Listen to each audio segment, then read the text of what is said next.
Hello student, welcome to my channel Study Studio. और आप सब लोग कैसे हैं? आई होप कि अच्छे होंगे और आपको मेरे वीडियो समझ में आ रहे होंगे। तो चलिए इसी के साथ बढ़ते हैं। History class 6 chapter 5 kingdoms, kings और early republic. This chapter tell us about how kingship began, how new kingdom form, how different type of ruling system exist like monarchy and republic and what kind of changes happen in society during that time। तो चलो इसी के साथ आगे बढ़ते हैं। कैसे कुछ लोग राजा बनने लगे। बहुत पहले लोग अपना लीडर खुद ही चूज करते थे। जैसे एक ग्रुप के लोग मिलकर डिसाइड करते थे कौन उनका हेड बनेगा। लेकिन 3000 साल पहले कुछ जगह ऐसे होने लगा कि राजा के बाद उसका बेटा ही राजा बन जाता था। इसको बोलते हैं हेरिडिटी किंगशिप, मतलब राजगद्दी विरासत में मिलती थी। उस समय राजा अपनी पावर दिखाने के लिए बड़े बड़े यज्ञ करता था, जिसमें सबसे फेमस था अश्वमेध यज्ञ। इसमें एक घोड़ा छोड़ा जाता था जो अलग अलग किंगडम से गुजरता था। अगर किसी ने उस घोड़े को रोकने की कोशिश करता था तो समझ जाता था वो राजा उस एरिया पर अपना रूल नहीं मानता, फिर युद्ध होता था। अब हम जानेंगे जनपद और महाजनपद क्या होता है। जहाँ राजा लोग रूल करते थे उन एरिया को जनपद बोला जाता था। जैसे जैसे ये स्टेट बढ़ने लगे इन्हें महाजनपद बोला गया।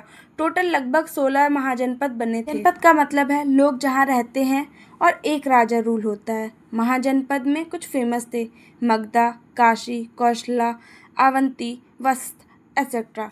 ये सब पावरफुल किंगडम्स थे जिनके पास आर्मी, कैपिटल सिटी, फोर्ट और टैक्स सिस्टम होता था। राजा को पैसे कहाँ से मिलते थे? राजा को अपनी आर्मी चलानी होती थी, रोड्स और फोर्ट्स बनाने होते थे, तो उसके लिए पैसा चाहिए होता था। इसलिए राजा ने लोगों से टैक्स लेना शुरू कर किया। अलग अलग लोग अलग अलग टाइप से टैक्स देते थे। फार्मर्स अपनी क्रॉप्स का एक हिस्सा देते थे। क्राफ्टमैन अपने बनाए हुए सामान या काम देते थे। हर्डर्स एनिमल्स देते थे। ट्रेडर्स सामान बेच के कुछ हिस्सा देते थे। ये टैक्स पैसा नहीं होता था बल्कि अनाज, सामान या सर्विस के रूप में दिया जाता था। आर्मी कैसे बनती थी? पहले एक टाइम पे राजा जब वॉर करते थे तो अपने रिलेटिव्स या सपोर्टिव्स को बुलाते थे।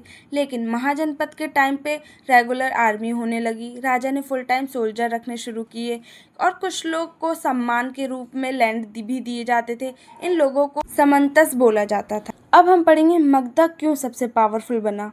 मगधा सबसे पावरफुल महाजनपदा बना क्योंकि वहाँ गंगा और सन नदियाँ थीं जिसे एग्रीकल्चर और ट्रांसपोर्ट इजी था। वहाँ आयरन मिल्स थी जिसे वेपन्स बनते थे। मगधा के रूलर जैसे बिम्बिसारा और अजातशत्रु ने अपना एरिया बढ़ाया और स्ट्रॉन्ग आर्मी बनाई। कैपिटल सिटी राजगिरा और लेटर पाटलिपुत्र। गण या संघ क्या होता है? सब जगह राजा नहीं होते थे। कुछ प्लेस ऐसी थी जहाँ ग्रुप ऑफ पीपल मिलकर रूल करते थे, जिन्हें गण या संघ बोला जाता था। जैसे विजय संघ, जहाँ कई राजा मिलकर डिसीजन लेते थे। हर राजा का एक इक्वल वोट होता था। ये डेमोक्रेसी जैसा सिस्टम था। बुद्धा और महावीरा दोनों ने भी ऐसे संघों में टाइम बिताया था। समाज में बदलाव, न्यू सिटीज बनी with fort walls. Iron tools का यूज होने लगा। ट्रेड एंड क्राफ्ट ज़्यादा होने लगा। कॉइन्स का यूज होने लगा। टैक्स सिस्टम डेवलप हुआ।